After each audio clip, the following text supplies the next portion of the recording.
How is fundoscopy done? I'm going to explain exactly how it is done and which lenses we use for this. I have with me Voke 78D.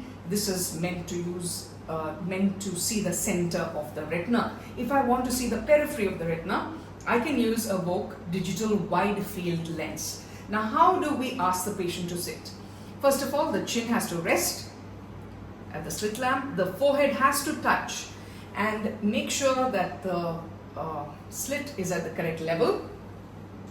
And when I examine the retina, I ask the patient to look in this direction. If I'm looking at this eye, the patient has to look with this eye at this ear.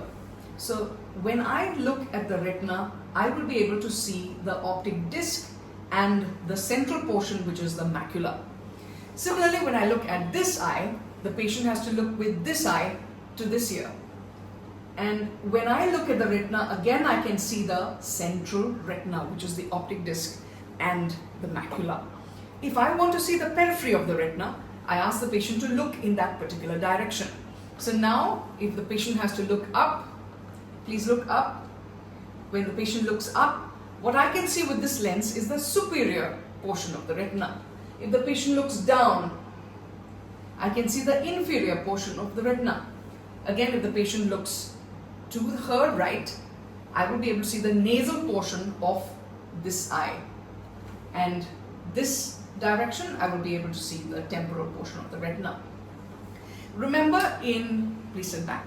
Remember, in dilated pupils, you will be able to see most of the retina even with a slit lamp examination. You don't really require an indirect ophthalmoscopy with 20D lens, unless the patient, you need to see the extreme periphery and the aura.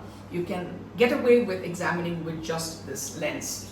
Why is it important to use a 78D lens? Especially for changes of glaucoma, you want to assess the optic nerve, you want to look at the macula very clearly, you must use a 78D lens. There is no comparison between indirect ophthalmoscopy and direct ophthalmoscopy using a direct ophthalmoscope. You have to use a 78D lens for any proper fundoscopy examination.